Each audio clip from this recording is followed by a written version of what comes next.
मेरा नाम सुरभि गोयल है और मैंने इस साल यूपीएससी में ऑल इंडिया रैंक 78 सिक्योर की है। और यहाँ पे मैं कोशिश करूँगी कि मैं आप लोगों के साथ एक लाइव सेशन लेकर आप लोग के डाउट्स को आंसर कर पाऊँ। तो सबसे पहले मैं यूपीएससी टाइम इंडिया को थैंक करना चाहूँगी कि उन्होंने मुझे ये प्लेटफ़ॉर्म प्रोवाइड करा, जहाँ पे मैं आप लोगों के डाउट्स को डिस्कस कर पाऊँ और आप लोग की मदद कर पाऊँ। और मैं थोड़ा-सा शुरुआत में अपने बारे में बता देती हूँ। ये मेरा तीसरा अटेम्प्ट था। इसमें 2 बार पहले मेरा प्रीलिम्स स्टेज क्लियर नहीं हुआ था और उसके बाद ये मेरा जो तीसरा अटेम्प्ट था, इसमें मैंने अपना प्रीलिम्स, मेंस और इंटरव्यू क्लियर किया है। और उसके अलावा मेरा ऑप्शनल एंथ्रोपोलॉजी रहा। और इससे पहले कि मैं आप लोगों के डाउट्स को एड्रेस करना शुरू करूँ, मैं आप लोग को थोड़ी-सी जनरल गाइडेंस देना चाहूँगी।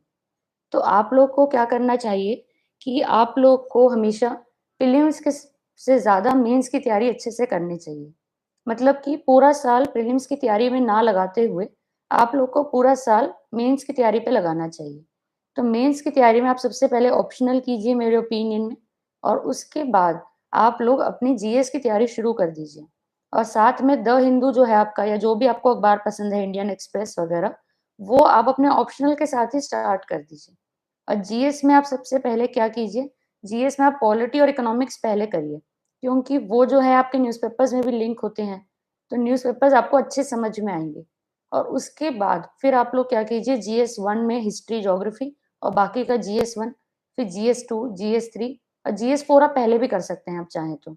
ऐसे आप हर हफ्ते लिखिए, तो इससे क्या होगा कि जब पेपर होने वाला होगा, मतलब प्रीलिम्स के बाद मेंस का, तो आप तब तैयारी नहीं करेंगे मेंस की, आपकी मेंस की तैयारी पहले से हो चुकी होगी। तो फिर आप आगे जाके अटकोगे नहीं किसी स्टेज में। और दूसरी बात रही प्रीलिम्स की, तो प्रीलिम्स में जैसे मेरा 2 बार नहीं हुआ, तो इसमें मैं आप लोग को ये कहना चाहती हूँ कि मैंने जो अपनी प्रीलिम्स की गलतियों से सीखा, मैं वो आप लोगों से शेयर कर रही हूँ। तो प्रीलिम्स में मैं ये कहूँगी आपको कि सबसे पहले तो अगर आपने पूरे साल पढ़ा है, तो be confident in the prelims exam.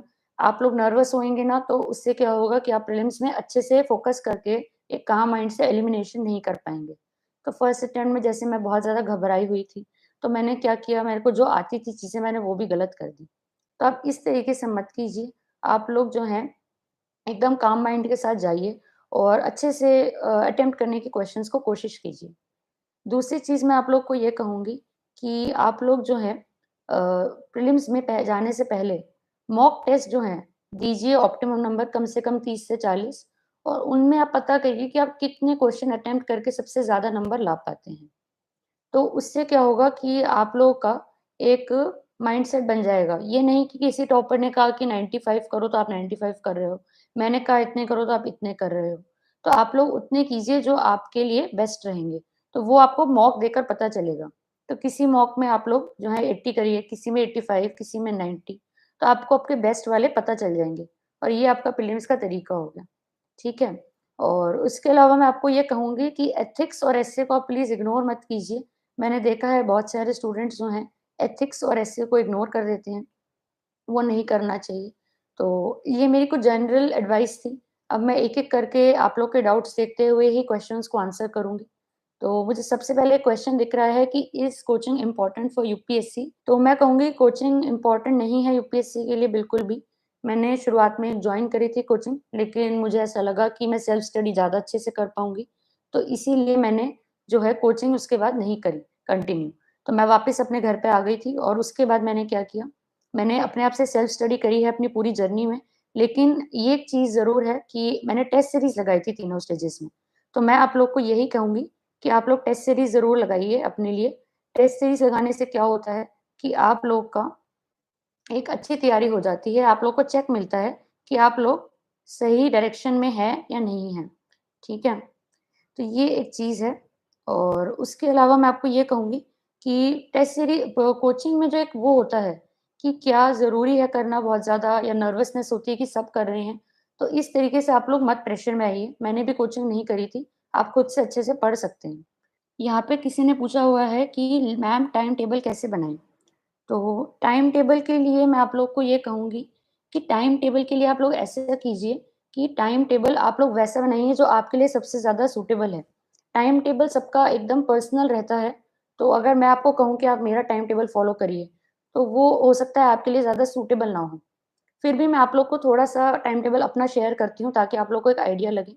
तो जैसे मैं आपको कहूँगी कि पूरे साल जो आपको पढ़ना होता है, तो उसमें आप ये मत सोचिए कि मैं रोज़ 12 घंटे पढ़ूँगा, वो नहीं हो पाएगा। लेकिन रोज़ 8 घंटे, 9 घंटे या 10 घंटे इतना आप कर सकते हो। तो मैं 8 से 9 घंटे का डेली रखती थी और जब प्रीलिम्स या मेंस आने वाला होता है, तो उस टाइम जो 2 घंटे का टाइम होता है उनसे पहले, उस टाइम मैं कोशिश करती थी कि मैं जो हूँ ज़रूर ये करूँगी कि 10 घंटे तब पढ़ूँगी। तो अब नॉर्मल डेज़ के टाइम टेबल की बात करें हम, तो मैं उस टाइम कहूँगी कि मैं सुबह उठती थी जैसे 6 ओ क्लॉक अपने थर्ड अटेम्प्ट की मैं बात बता रही हूँ। तो उसमें मैं 6 ओ क्लॉक उठ के 7 से 8 1 घंटा पढ़ने की कोशिश किया करती थी। तो ये आप कर सकते हैं क्योंकि क्या होता है कि सुबह ही हमारी यूपीएससी के एग्ज़ाम्स होते हैं, तो आप जितनी जल्दी सुबह हैबिट बना लेंगे उठने की, उतना ही ज़्यादा अच्छा रहेगा। और उसके बाद मैं क्या करती थी टाइम टेबल में मैं सुबह उसके बाद मैं थोड़ा टाइम अपनी फिज़िकल एक्सरसाइज़ के लिए, ब्रेकफ़ास्ट के लिए रखती थी और उसके बाद मैं 3 से 4 आवर्स रखती थी पढ़ने के लिए। तो 10 से 2 बजे का तो टाइम होता था, उसमें दोबारा मैंने पढ़ाई करी और उसके बाद 2 से 3 का टाइम मैंने ब्रेक में रखा। उस ब्रेक में मैं रिलैक्सेशन करती थी। क्योंकि जर्नी में हमारी रिलैक्सेशन भी बहुत इम्पोर्टेंट होता है। और उसके बाद जो 3 से 6 बजे का टाइम होता है, उसमें मैं वापस पढ़ती थी। तो इसमें मेरा न्यूज़पेपर्स हो गया और जो भी मैं सब्जेक्ट पढ़ रही हूँ उसकी आंसर राइटिंग करने वाला पार्ट हो गया, तो वो मैं किया करती थी। एंड लास्ट में फिर वापस से जो हमारा रात का ब्रेक होता है, 6 से साढ़े 7 का लेकर, उसके बाद मैं क्या करती थी, मैं साढ़े 7 से साढ़े 9 में वापस से मैं पढ़ाई करके कर देती थी। तो ये मेरा टाइम टेबल रहता था कुछ तरीके से। Ma'am were the test series you join online और ऑफलाइन? तो ये मैं कहूँगी कि मैंने ऑनलाइन जॉइन करी थी सारी। मैंने सारी टेस्ट सीरीज़ जो है अपने घर से बैठकर लिखी है, चाहे एंथ्रोपोलॉजी की हो या जीएस की, सारी ऑनलाइन आप दे सकते हैं। और इकोनॉमिक्स का सोर्स पूछा गया है एक स्टूडेंट से, तो इकोनॉमिक्स के लिए मैंने मेनली मृणाल सर के जो लेक्चर्स हैं अनअकैडमी पे, उनको ही रेफ़र किया था। तो मैंने तीनों बार कोर्स नहीं लिया था, मैंने एक बार लिया था 2020 में जब 2019 में मेरा फर्स्ट अटेम्प्ट था, तो उससे पहले मैंने एक बार जॉइन किया था और उसके बाद जो सर हैं वो फ्री वीडियोज़ डालते हैं अपडेटेड कि नई करंट अफ़ेयर्स जो आए हैं। तो वो फ्री वाली मैंने देखी थी हर साल, बट जॉइन मैंने एक बार ही किया था, तो वो मृणाल सर के लेक्चर्स हैं, वो मुझे अच्छे लगे इकोनॉमिक्स के लिए, वो ही मेरा सिंगल सोर्स था। बाकी मेंस के लिए मैंने इकोनॉमिक्स में प्रीवियस ईयर क्वेश्चन भी एनालाइज़ करे थे। तो आप इकोनॉमिक्स में प्रीवियस ईयर क्वेश्चन ज़रूर एनालाइज़ कीजिए, बिकॉज़ वो जो है रिपीट भी होते हैं। तो उनमें एक ट्रेंड होता है कि इंडिया जो है एग्रीकल्चर से सीधा सर्विस सेक्टर में क्यों चला गया? या फिर एलपीजी रिफॉर्म्स का क्या है? तो वो आप एक बार उनको प्रिपेयर कर लेंगे तो आपके वो पहले से प्रिपेयर हो गए क्वेश्चन्स। मैम द हिंदू पढ़ने में बहुत प्रॉब्लम हो रही है। जी, तो द हिंदू पढ़ने में प्रॉब्लम होती है शुरुआत में, एकदम आप नर्वस मत होइए इस बारे में। मुझे भी शुरुआत में बहुत नर्वसनेस होती थी द हिंदू पढ़ने में, तो टाइम बहुत लग जाता था, मुझे 4-5 आवर्स लग जाते थे। तो मैं आपको ये कहूँगी कि आप बिल्कुल भी इस बारे में मत सोचिए और बस मेन चीज़ आप ये रखिए कि आप जो हैं सिलेबस के हिसाब से एडिटोरियल्स पढ़िए। अगर आप सिलेबस के हिसाब से पढ़ेंगे न्यूज़पेपर्स को, तो धीरे-धीरे आपका टाइम जो है कम होने लग जाएगा क्योंकि आपकी अंडरस्टैंडिंग भी बढ़ेगी। और उसके अलावा आप क्या कर सकते हैं, एक ओनली आईएएस का यूट्यूब चैनल है, तो वहाँ से मैं क्या देख लेती थी कि कौन से एडिटोरियल पढ़ने चाहिए। तो सेलेक्ट करने में जैसे शुरुआत में थोड़ी मुश्किल होती है, तो वहाँ पे वो डेली एडिटोरियल डिस्कशन डालते हैं, तो पूरी वीडियो तो मैं नहीं सुन पाती थी बहुत बार, लेकिन वहाँ पे ये बताते हैं कि क्या चीज़ कौन सा एडिटोरियल सेलेक्ट करें, तो वो आप कर सकते हैं। How to improve writing speed improve करने के लिए आपको ये करना चाहिए कि पहले मैं कहूँगी आप राइटिंग कंटेंट पे फ़ोकस कीजिए। उसके बाद आप लोग राइटिंग स्पीड पे फ़ोकस करिए, क्योंकि कंटेंट जब आपका बनने लग जाएगा, तो स्पीड आपकी बाद में नेचुरली आ जाएगी क्योंकि आपको पता चल जाएगा कि मुझे ऐसे-ऐसे लिखना है। मैं आपको छोटा-सा एग्ज़ाम्पल देती हूँ कि सपोज़ अगर हम पॉलिटी की बात करें और उसमें जुडिशरी का क्वेश्चन है, तो आपने जुडिशरी का शुरुआत में लिखा कि जुडिशरी जो है article 214 in part of the constitution या 124 in part of the constitution ऐसे करके आपने लिखा, सुप्रीम कोर्ट, हाई कोर्ट का। और फिर आपने अपने आंसर में बॉडी में जुडिशरी के बारे में बताया। कंक्लूजन में आपने बताया कि किस तरीके से जुडिशरी जो है, उसमें हम इम्प्रूवमेंट्स ला सकते हैं। वहाँ पे आपने national commission to review the working of constitution की सजेशन दे दी। तो ये आपने कंटेंट इम्प्रूव कर लिया अपना और फिर आपको जब एक फ्लो समझ में आ गया कि ऐसे आंसर लिखने हैं और आप उस चीज़ को बार-बार रिवाइज़ करते रहोगे, तो स्पीड अपने आप इम्प्रूव होगी। स्पीड एक बार में किसी की भी इम्प्रूव नहीं होती। मैंने भी जो पहले टेस्ट किए थे उसमें मुझे 4 एंड हाफ आवर्स लग जाते थे। तो आप पहले डेली आंसर राइटिंग करिए, उसमें भी आपको जितने भी मिनट एक्स्ट्रा लग रहे हैं, आप धीरे-धीरे उनको कम करिए। और दूसरी बात है कि अगर आप वर्ड लिमिट को एक्सीड कर रहे हो, तो आप वर्ड लिमिट को ध्यान में रखो। मैं वर्ड्स गिनती थी अपने, तो शुरुआत में मैं ज़्यादा वर्ड्स लिखती थी, तो मैंने उनको गिना, और मुझे आइडिया लगा कि हाँ, मैं ज़्यादा वर्ड्स लिख रही हूँ, तो उनको मैंने फिर कम करना शुरू किया। ओके। उसके बाद पूछा गया है कि बुक लिस्ट बता देती हूँ, ये आई थिंक सबके लिए इम्पोर्टेंट रहेगा बहुत ज़्यादा। तो बुक लिस्ट के बारे में मैं आपको शुरुआत से बता रही हूँ, प्रीलिम्स की भी और मेंस की भी। तो जीएस 1 से हम स्टार्ट करते हैं। जीएस 1 में सबसे पहले हिस्ट्री आता है। हिस्ट्री के लिए मैंने सिर्फ़ और सिर्फ़ स्पेक्ट्रम को रेफ़र करा था। स्पेक्ट्रम जब मैंने शुरू की थी पढ़नी, तो जब मैंने 2018 में स्टार्ट की थी, तब एक ओल्ड उस टाइम पे 2017 का एडिशन चल रहा था, मैंने वो खरीदा था उस टाइम पे। उस टाइम 2018 का एडिशन रिलीज़ नहीं हुआ था, तो वो ही मैंने अपने थ्रू आउट द ईयर पढ़ी है। तो आप जो भी एडिशन पढ़ रहे हैं, वो आप पढ़ सकते हैं, वो ही सही है। और उसके बाद एंशिएंट हिस्ट्री के लिए old NCERT by R S Sharma और मेडिवल हिस्ट्री के लिए old NCERT by Satish Chandra. ये 3 हो गई आपकी। उसके बाद आर्ट एंड कल्चर आता है। आर्ट एंड कल्चर में मैंने फाइन आर्ट्स एनसीईआरटी को रेफर करा था, क्लास 12th की एनसीईआरटी है वो। और उसके अलावा सीसीईआरटी को मैंने रेफर करा था। सीसीईआरटी आपको कैसे मिलेगा? आप गूगल कीजिए सीसीईआरटी और उसमें परफॉर्मिंग आर्ट्स वाला सेक्शन आता है। वहाँ पे 3 चैप्टर्स है परफॉर्मिंग आर्ट्स में, वो मैंने पढ़े थे। और जो इनमें कवर नहीं होता है, फिर वो मैंने नितिन सिंघानिया से कवर किया था बहुत ही कम। नितिन सिंघानिया से मैं आपको कहूँगी कि वहाँ पे भक्ति सूफ़ी मूवमेंट्स का एक अपेंडिक्स है, वो आप ज़रूर पढ़िए। उस किताब में वो सबसे अच्छा चैप्टर है मेरे ओपिनियन में। उसके बाद बात करते हैं ज्योग्राफी की। तो ज्योग्राफी में मैंने पढ़ा था एक तो NCERTs class 11th, class 12th की टोटल 4 एनसीईआरटीज़ हैं और जो मृणाल सर का यूट्यूब चैनल है, उस पे रजता अनिल मैम की ज्योग्राफी लेक्चर्स हैं, तो वो अराउंड 100 लेक्चर्स हैं। तो जैसे यहाँ पे किसी स्टूडेंट ने पूछा हुआ है कि मैम बिना कोचिंग के कैसे करा? तो जैसे ये लेक्चर्स मुझे अच्छे लगे समझने के लिए, तो मैंने यहाँ से समझ लिया। तो ऐसे आप कहीं से भी समझ सकते हैं। एक वेबसाइट है पीएमएफआईएस करके, वो भी बहुत अच्छा सोर्स है ज्योग्राफी के लिए। और उसके अलावा अगर हम बात करें वर्ल्ड हिस्ट्री की, तो मृणाल सर की जो वेबसाइट है, murnal.org, वहाँ पे उन्होंने वर्ल्ड हिस्ट्री के नोट्स दे रखे हैं। मैंने वहीं से कवर किया था वर्ल्ड हिस्ट्री। और अगर हम बात करें पोस्ट इंडिपेंडेंस हिस्ट्री की, तो उसके लिए भी क्लास 12th की आती है एनसीईआरटीज़। सोसाइटी के लिए 2 एनसीईआरटी, क्लास 11th और क्लास 12th की। तो ये आपका जीएस 1 हो गया। जीएस 2 में पॉलिटी के लिए हम सबको पता है लक्ष्मीकांत। और जीएस 2 में उसके अलावा आईआर के लिए मैंने सिर्फ विज़न का जो मटेरियल आता है, विज़न 365 मेंस की, वो मैंने रेफर करी थी। और अगर हम बात करें गवर्नेंस की, तो गवर्नेंस के लिए मैंने सेकंड एआरसी पढ़ी थी। सेकंड एआरसी में कौन-कौन सी पढ़नी है, अगर आपको वो देखना है, तो आप मेरे एक बार टेलीग्राम चैनल पे देख सकते हैं। मैंने आज ही शेयर करा है कि कौन-कौन सी एआरसी पढ़नी चाहिए, क्योंकि टोटल 15 है, पर उनमें से हमें सिर्फ 7-8 ही पढ़नी है और वो भी सिर्फ सेलेक्टिवली। और उसके बाद अगर हम बात करें क्या कहते हैं अपनी सोशल जस्टिस की, तो ये जो पूरा जीएस 2 है, ये मैंने शुभ्रा रंजन मैम की 3 बुकलेट्स आती थी जब मैंने शुरू करी थी पढ़ाई। आई थिंक अब वो आनी बंद हो गई है, लेकिन किसी फ़ोटोकॉपी शॉप पे आप देखेंगे, तो वो आपको मिल जाएँगी। तो वो बहुत अच्छी है, आपकी अगर सोच रहे हैं कि सिर्फ़ लक्ष्मीकांत से हो जाएगा मेंस जीएस 2 में, तो वो नहीं होगा। तो उसके लिए आपको एनालिटिकल कंटेंट भी चाहिएगा। एनालिटिकल कंटेंट आपको शुभ्रा रंजन किताब में बहुत अच्छा मिलेगा। 3 किताबें आती थी, वो ऑरेंजिश रेडिश, ग्रीन और ब्लूइश कवर होता था उनका। तो वो आप देख सकते हैं, वो बहुत अच्छी किताबें हैं। वो पुरानी हो चुकी है, लेकिन आप फैक्ट्स नहीं ऐड करिए, लेकिन उन किताबों से आपको एनालिटिकल आंसर्स लिखने आ जाएँगे। और उसके बाद जीएस 3 इकोनॉमिक्स मैंने अभी बताया आप लोगों को। एनवायरनमेंट के लिए शंकर अय्यर को मैंने रेफ़र किया था, उसकी किताब आती है। और डिज़ास्टर मैनेजमेंट के लिए ज्योग्राफी से कवर हो जाता है वो काफ़ी हद तक। और बाकी जो हमारी NDMA, national disaster management authority की वेबसाइट है, उन्होंने वहाँ पे फ्लड, साइक्लोन इन सब के सजेशंस दे रखे हैं, तो वो मैंने रेफ़र करे थे। और अगर हम बात करें सिक्योरिटी की, तो सिक्योरिटी के लिए मैंने सिर्फ विज़न का वैल्यू एडिशन मटेरियल रेफ़र करा था। तो वो आप गूगल कर सकते हैं, आपको विज़न का वैल्यू एडिशन मटेरियल मिल जाएगा। साइंस एंड टेक के लिए अगेन मैंने विज़न की मेंस 365 देखी थी। और उसके अलावा अगर हम बात करें एथिक्स की, तो एथिक्स में मैं कहूँगी कि आप लोग क्या कीजिए, सबसे पहले तो मैंने लेक्सिकन पढ़ी थी और विज़न का वैल्यू एडिशन मटेरियल पढ़ा था। इससे आप लोग एक बेसिक अंडरस्टैंडिंग लीजिए।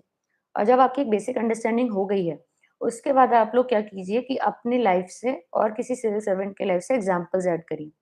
और केस स्टडीज़ के लिए आप लोग जो है, एक बहुत अच्छी किताब आती है आर राजा गोपालन सर की, उसको रेफ़र करिए। उसमें बहुत अच्छे से बताया गया है कि केस स्टडीज़ में आप क्या-क्या ऐड कर सकते हैं, वैल्यू एडिशन कर सकते हैं, सॉल्व कैसे कर सकते हैं। तो वो ही उसमें प्रीवियस ईयर क्वेश्चन में गिवन है, तो वो ये मेरी पूरी बुक लिस्ट रही जीएस के लिए, ठीक है। मैम आप मोटिवेट कैसे रहते थे? मोटिवेशन के लिए मैं आपको कहूँगी कि इसको आप बहुत तरीकों से देख सकते हैं। मोटिवेशन का सबसे अच्छा तरीका ये है कि आप क्या बनना चाहते हैं, आप उसको हमेशा अपने मन में रखें, ठीक है? तो जैसे अगर आप देश के लिए आईएएस या आईएफएस या आईआरएस, आईपीएस जो भी बनना चाहते हैं, तो आप एक तरीके से इतने लोगों की मदद करना चाहते हैं और आपके मन में एक अच्छी चीज़ है, तो उसको आप भूलिए मत। और जब भी आपको लगता है कि पढ़ने का मन नहीं कर रहा, तो आप ये सोचिए कि आप कितनी बड़ी चीज़ करना चाहते हैं। तो उसके लिए आज अगर हम थोड़ी-सी मेहनत कर रहे हैं, तो उसमें कोई भी बुराई नहीं है। दूसरी चीज़ आप ये सोचिए, मैं आपको अपने एक्सपीरियंस से बताती हूँ कि मेरा 2 बार प्रीलिम्स नहीं निकला था। तो जब मेरा 2 बार प्रीलिम्स नहीं निकला था, तो उस टाइम मैं बहुत ज़्यादा डीमोटिवेटेड थी, मैं बहुत ज़्यादा दुःख में थी, क्योंकि जब आपको अपना रोल नंबर नहीं मिलता है, तो वो बहुत ही ज़्यादा खराब फीलिंग होती है। मैं बहुत रोई उस टाइम पे। तो ये बहुत ही मेरे लिए पर्सनल चीज़ थी और मैं उसको जब भी मेरा पढ़ने का मन नहीं होता था, तो मैं उस फीलिंग को दोबारा याद करती थी कि मैंने इतना उस टाइम पे फेस करा बर्डन और मुझे इतना दुःख पहुँचा, तो क्या मैं फेलियर दोबारा फेस करना चाहती हूँ? तो जब भी आपको डिमोटिवेटेड हो, तो आप मेरी ये वाली बात याद रखना कि दोबारा से फेलियर फेस करने से अच्छा है कि हम आज मेहनत कर लें ताकि हमें फ्यूचर में फेलियर ना हो। तो आई थिंक ये बेस्ट तरीका है। और उसके अलावा मोटिवेशन के लिए आप क्या कर सकते हैं, अपने दिन में ही कुछ छोटी-छोटी चीज़ें आप अपनी पसंद की रख सकते हैं। फॉर एग्ज़ाम्पल आपने 8 घंटे का टारगेट बनाया और आपने 4 आवर्स अच्छे से पढ़ लिया। तो इसके बाद आप हाफ एन आवर क्या कर सकते हो, आपने अपनी फ़ेवरेट नॉवल पढ़ ली या आपको अपने फ्रेंड से बात करना पसंद है, आपने वो कर लिया। आपको कोई अच्छी चीज़ खाना पसंद है, आपने वो खा ली। तो जो भी आपको अपना एन्जॉयमेंट का तरीका है, आपको स्पोर्ट्स पसंद है या फिर आपको पार्क में वॉक करना पसंद है, तो इस तरीके से आप डेली बेसिस पे मोटिवेशन बना के रख सकते हैं। Revision and value addition answer writing कैसे करना है मैम? तो इन्होंने एक बार में 3 क्वेश्चन्स पूछे हैं और सबसे पहले रिविज़न की मैं बात करूँ अगर तो, रिविज़न में मैं आपको ये कहूँगी कि आप लोग क्या कीजिए कि जो आप सपोज़ आप प्रीलिम्स के टाइम पे हैं और प्रीलिम्स के टाइम आप रिविज़न कर रहे हैं, क्योंकि शुरुआत में तो आप लोग पूरे साल कवर करेंगे सिलेबस को और जब आप टेस्ट दें सपोज़ आपने पूरे साल में टेस्ट देने हैं आपको, तो आपने पॉलिटी पढ़ा, आपने पॉलिटी का टेस्ट दिया, तो उससे पहले आपने एक बार पॉलिटी रिवाइज़ कर लिया। और उसके बाद आप क्या कर सकते हैं कि जब आप प्रीलिम्स से 2-3 महीने पहले प्रीलिम्स की रिवीजन शुरू करेंगे, तो जैसे आज आपने पॉलिटी की रिवीजन शुरू करी, तो उसके बाद आप क्या कीजिए फिर आपने हिस्ट्री पढ़ने लग गए आप, तो उस टाइम पे आप लोग क्या कीजिए कि रात में 1 घंटा या सुबह 1-2 घंटे आपने मेन-मेन पॉलिटी की चीज़ें रिकॉल कर ली। ये एक तरीका होता है, ये मैं करती थी। या दूसरा आप क्या कर सकते हैं, आप 1 हफ्ते में 1 दिन बुक कर दो, ये मेरा रिवीजन डे है। तो वो आप क्या कर सकते हैं, उस दिन आप कि हिस्ट्री पढ़ रहा हूँ मैं 6 दिन, लेकिन जो 7th डे उस दिन मैंने पॉलिटी की रिवीजन कर ली और जब नेक्स्ट वीक आप ज्योग्राफी पढ़ रहे हो, तो उस दिन संडे वाले दिन आपने हिस्ट्री को रिवाइज़ कर लिया या फिर आप डेली बेसिस पे थोड़ा-थोड़ा करके रिवाइज़ कर सकते हो। सिमिलरली आप मेंस के टाइम पे कीजिए, मेंस के टाइम थोड़ा-सा ज़्यादा टफ होता है क्योंकि सिलेबस ज़्यादा होता है, लेकिन मेंस में भी आप यही कीजिए कि आपने पहले जीएस 1 पूरा पढ़ लिया, तो जब जीएस 2 पढ़ रहे हैं तब या फिर पहले आप ये कीजिए कि जीएस 1 जब आपने पूरा पढ़ लिया, तब जीएस 1 का टेस्ट लिखने से पहले मेन-मेन चीज़ रिवाइज़ कर ली, ये करिए आप, ये बहुत अच्छा तरीका है, ये मैं करती थी। और उसके बाद जब जीएस 2 आप पढ़ रहे हैं या ऑप्शनल पढ़ रहे हैं, तब उसमें थोड़ा-थोड़ा टाइम, रोज़ 2-2 घंटे आप पुरानी वाली चीज़ को रिवाइज़ करते रहिए, ठीक है? नोट्स कैसे बनाएँ? तो ये बहुत ही इम्पोर्टेंट सवाल है, नोट्स कैसे बनाएँ? और मैं बताती हूँ सबसे पहले कि नोट्स बनाना इम्पोर्टेंट क्यों होता है? क्योंकि आप जब नोट्स बनाएँगे, तो आपको पता चलेगा कि आपकी रिवीज़न बहुत ज़्यादा क्विकली हो रही है। तो मेन-मेन सब्जेक्ट के ज़रूर बनाइए, जैसे हिस्ट्री, पॉलिटी, ज्योग्राफी, इनके ज़रूर बनाइए, इनकी आपकी रिवीज़न बहुत क्विक होगी। क्योंकि पॉलिटी में मतलब मुझे ऐसा सुनने में आया था कि लक्ष्मीकांत के नोट्स नहीं बनाते हैं लोग, लेकिन मैंने बनाए ज़रूर क्योंकि फर्स्ट अटेम्प्ट में क्या हुआ मेरे साथ कि मैंने पॉलिटी के कुछ चैप्टर्स के नोट्स बनाए थे और फिर कुछ के नहीं बनाए थे। तो जिनके बनाए थे वो बहुत जल्दी रिवाइज़ हो गए और जिनके नहीं बनाए थे उनमें बहुत टाइम लगा। तो मैंने सेकंड अटेम्प्ट में डिसाइड करा कि मैं सबके नोट्स ज़रूर बनाऊँगी पॉलिटी, हिस्ट्री में। और नोट्स बनाने के लिए आप क्या कीजिए, पॉलिटी, हिस्ट्री जैसे सब्जेक्ट्स में आप एटलीस्ट उसको 2 से 3 रीडिंग्स दीजिए। जब आप 2 से 3 रीडिंग्स दे देंगे तो आपको एक अंडरस्टैंडिंग बनेगी उस सब्जेक्ट की, तो आप उसके अच्छे नोट्स बना पाएँगे, उसको क्रिस्प फॉर्म में बना पाएँगे। फॉर एग्ज़ाम्पल पॉलिटी में नोट्स बनाते समय आप आर्टिकल नंबर ज़रूर मेंशन करो शुरुआत में कि president article 53 in part 5 of the constitution. आप ज्योग्राफी के नोट्स बना रहे हो तो आप मैप ज़रूर बनाओ, ठीक है?